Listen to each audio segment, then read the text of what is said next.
अनमोल वचन अखिल भारतीय संत मत सत्संग के संस्थापक और गृहस्थ में आनंद योग के जनक परम संत महात्मा परम पूज्य श्री यशपाल जी महाराज अर्थात परम पूज्य भाई साहब जी द्वारा प्रतिपादित इन अनमोल वचनों का पालन करना अति आवश्यक है। ये वचन हमारी गृहस्थ आध्यात्मिक साधना के लिए मूलभूत सिद्धांत हैं, जो इस प्रकार हैं। हम दुनिया की हर चीज की कीमत आंकते हैं, अपने मानव जीवन की कीमत भी जाने व परमात्मा की प्राप्ति हेतु साधना करें। मनुष्य योनि एक उपहार है, इसीलिए परमात्मा को धन्यवाद देते हुए आधा घंटा प्रातःकाल, आधा घंटा सायंकाल पूजा अवश्य करें। सत्संग, सतनाम व सद्गुरु को प्राथमिकता देते हुए इसी के आधार पर ध्यान योगाभ्यास अवश्य करें व गृहस्थ के कार्यों को परमात्मा का कार्य समझकर उसी की याद में संपन्न करें। हर समय ये ध्यान रहे कि गुरु कृपा द्वारा परमात्मा की पवित्र सत्ता का हमारी आत्मा में वास है, अतः मन में निरंतर अपने इष्ट देव का जाप करें। मान सम्मान की इच्छा ना करें व अपमान से दुखी न हो। परमात्मा के अतिरिक्त किसी और का भय न करें। दूसरों की बुराई न करें, न सुने, सत्य व मधुर बोलें, अश्लील शब्द मुंह से ना निकालें, सभी से नम्रतापूर्ण व सुंदर व्यवहार करें। धर्म पत्नी के अतिरिक्त अपने से बड़ी से माता जैसा, बराबर की से बहन जैसा व छोटी से पुत्री जैसा व्यवहार करें। सांसारिक जीवन यापन की आवश्यकताएं अंतहीन है, इसलिए अधिक से अधिक समय सत्संग में व धन परोपकार में खर्च करें। याद रखें, न स्त्री माया है, न धन दौलत, न ही परिवार। माया वह है जो हृदय को परमात्मा से दूर हटा दे। अतः निरंतर सत्संग और सद्गुरु की शरण में रहने का प्रयास करें। भोजन अपने इष्ट को अर्पण कर प्रसाद रूप में परमात्मा की याद में करें। रात्रि में सोने से पहले अच्छे बुरे कार्यों का आत्मनिरीक्षण कर उसका समुचित पश्चाताप करते हुए ध्यान करें व प्रभु की गहरी याद में ही विश्राम करें। परमात्मा तू ही है, तेरी इच्छा पूर्ण हो।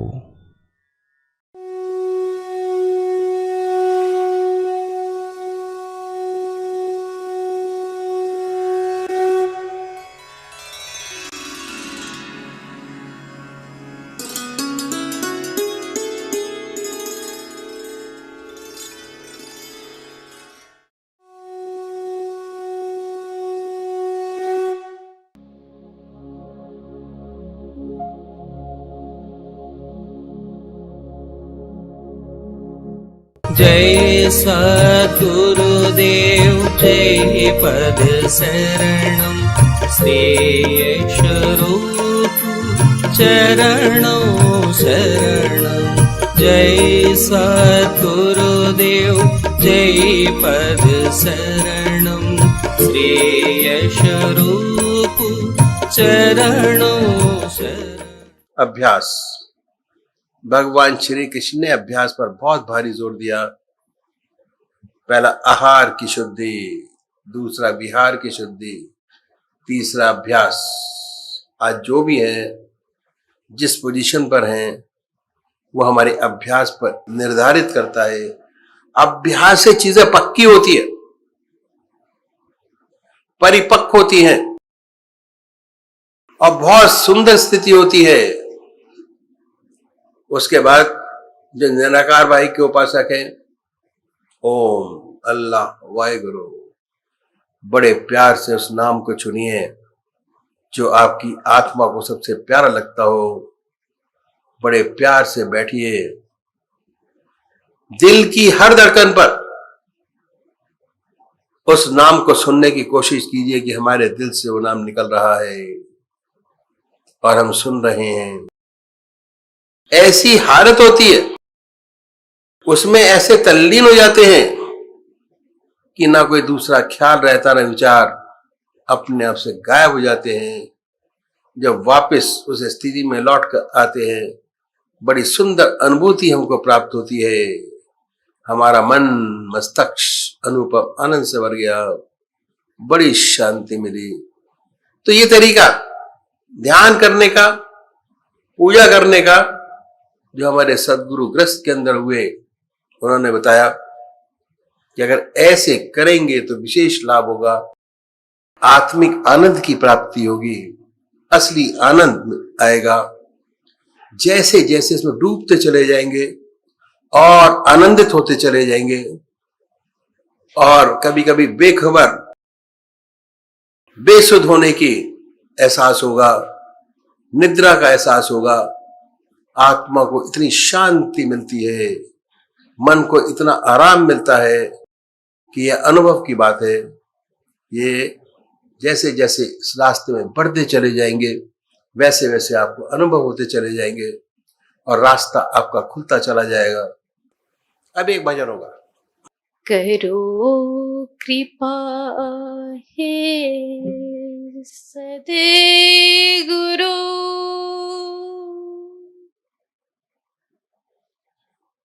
दूर हो जग के भोग,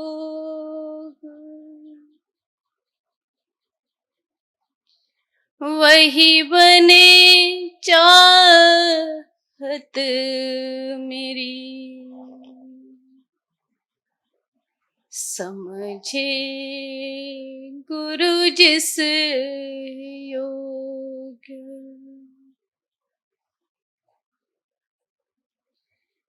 निज चरणन की भक्ति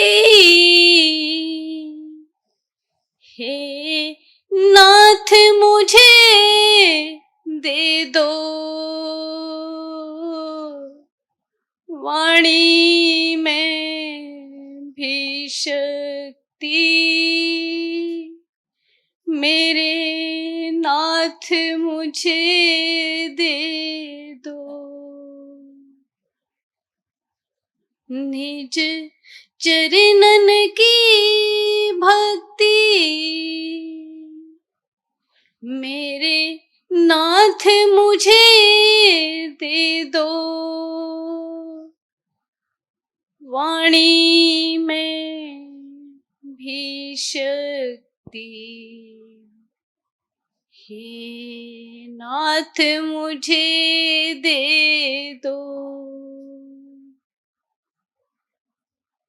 मुझे जग से क्या लेना, मैं जग का सताया हूँ, मुझे जग से क्या लेना, मैं जग का सताया हूँ, ठुकरा के जीवन को तेरे शरण में आया हूँ, तेरी शरण में आया हूँ, नित नाम जपूं तेरा, नित ध्यान धरूं तेरा, वो नाम मुझे दे दो, वाणी में भी शक्ति मेरे नाथ मुझे दे दो, वाणी में शक्ति मेरे नाथ मुझे दे दो। मैं भूला हुआ राही, नहीं कोई सहारा है। मैं भूला हुआ राही, नहीं कोई सहारा है। मझधारी में है नैया और दूर किनारा है। मझधारी में है नैया और दूर किनारा है, और दूर किनारा है। मुझे मंजिल मिल जाए, वो नाम मुझे दे दो। वाणी में भी शक्ति मेरे नाथ मुझे दे दो। निज चरणन की भक्ति मेरे नाथ मुझे दे दो। वाणी में भी शक्ति मेरे नाथ मुझे दे दो। तेरे नाम की वो मस्ती मुझे पर भी छा जाए। पल पल नाम जपूं और उल्फत बढ़ जाए, और उल्फत बढ़ जाए। खामोश रहूं पीकर, खामोश रहूं पीकर, वो जाम मुझे दे दो। वाणी में भी शक्ति हे नाथ मुझे दे दो। हे नाथ मुझे दे दो। निज चरणन की भक्ति हे नाथ मुझे दे दो। वाणी में भी शक्ति मेरे नाथ मुझे दे दो। मेरे नाथ मुझे दे दो।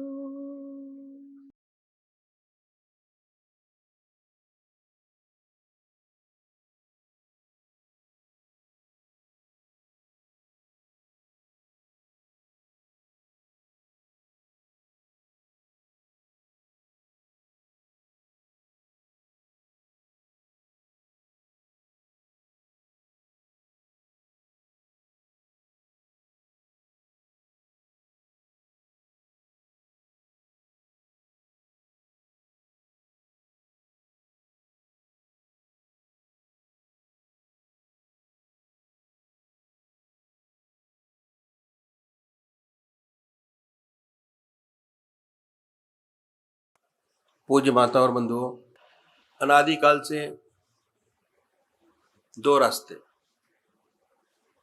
परमात्मा की प्राप्ति के चले आ रहे हैं। एक नीति का रास्ता है, संन्यास मार्ग, जिसे हम संन्यास मार्ग कहते हैं। और ये रास्ता बहुत पुराना है और हमारे देश में बहुत ऊंचे ऊंचे संत महात्मा हुए जिन्होंने समय समय पर आकर हमारे देश और धर्म की रक्षा की। नीति का रास्ता छोटा है, इसमें समय कम लगता है। नीति का रास्ते का साधक हर वस्तु का त्याग करता चला जाता है। ऐसा साधक घर बार छोड़ता है, बीवी बच्चे छोड़ता है, धन दौलत छोड़ता है, संसार की हर वस्तु का त्याग कर कर संन्यास ग्रहण करता है। संन्यास लेने के बाद साधना में लग जाता है और ऐसे साधक के सामने सिर्फ एक ही काम रह जाता है, वो परमात्मा की प्राप्ति। दुनिया के सारे काम उसके लिए समाप्त हो जाते हैं, एक काम के अलावा। यदि ऐसा साधक सच्चे हृदय से परमात्मा में लगे तो कोई वजह नहीं कि उसे अपने रास्ते पे सफलता प्राप्त ना हो। लेकिन मेरे कह देने से कि रास्ता छोटा है, कोई भाई इस रास्ते में कूद ना पड़े बगैर सोचे समझे। इस रास्ते की कठिनाइयां मैं आपके सामने रखूंगा। सबसे बड़ी बात यह है कि शरीर से त्याग करना आसान है, लेकिन सच्चा संन्यास जब तक प्राप्त नहीं होता, जब तक मन से त्याग नहीं हो जाता, त्याग मन का। और मुझे इस विषय पर अपने सुहृदेव परम संत महात्मा श्री यशपाल जी महाराज का एक अनुभव याद हुआ जो मैं आपके सामने रखूंगा।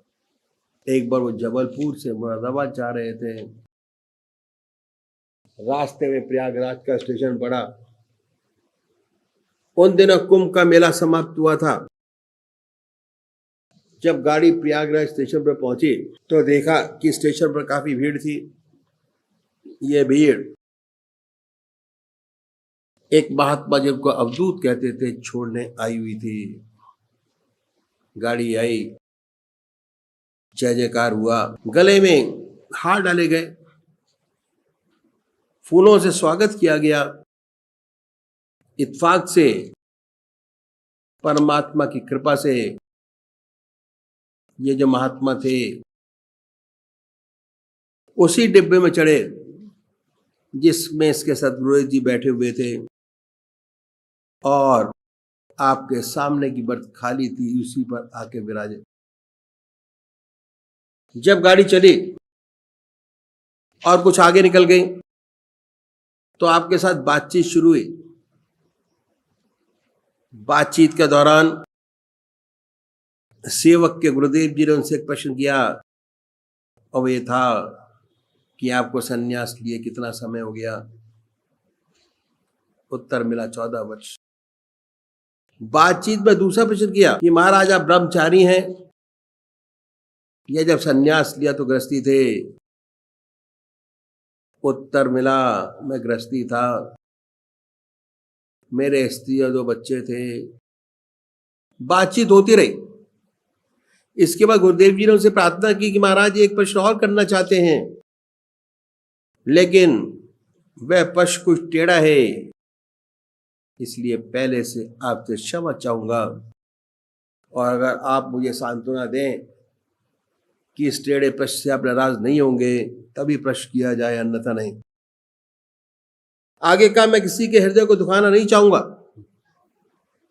महाराज जी चुप हो गए और ध्यान में चले गए। थोड़ी देर बाद फिर बोले कि आप कुछ पूछना चाहते थे, पूछा नहीं। आपने फिर अपनी बात दोहराई कि महाराज यदि आप वायदा करें कि इस टेढ़े प्रश्न से नाराज नहीं हो तभी प्रश्न किया जाए, अन्यथा नहीं। बोले कि पूछो, मैं नाराज नहीं होऊंगा। आपकी जिज्ञासा है उस जिज्ञासा को पूर्ण करना मेरा फर्ज है। तब गुरुदेव जी ने तीसरा प्रश्न किया और ये था कि क्या अभी भी आपको अपने बीवी बच्चों की याद आ जाती है?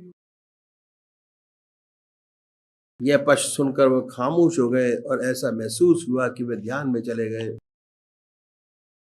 10 मिनट आपने आंखें खोली और कहने लगी, बच्चा सत्य तो यही है कि आज भी हमें अपने बीवी बच्चों की याद आ जाती है, और खास तौर से जब मैं अपने गांव के पास से निकल जाता हूं, मैं जहां का रहने वाला हूं, ये याद बिल्कुल ताजा हो जाती है कि ये मेरी स्त्री, ये मेरे बच्चे, ये मेरा खेत, ये मेरा मकान।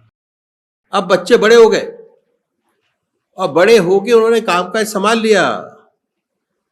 गुरुदेव ने उनके चरण छुए। वाकई में बहुत ऊंचे महात्मा थे, अवधूत थे, कोई शक नहीं, क्योंकि सन्यास लेते ही आश्रम बदल जाता है और सन्यास के अपने यम नियम है। ना कोई उसके बीवी, न उसका बच्चा, न मकान, न खेत, न दुकान। शरीर से त्याग हो गया, लेकिन मन से त्याग नहीं हुआ।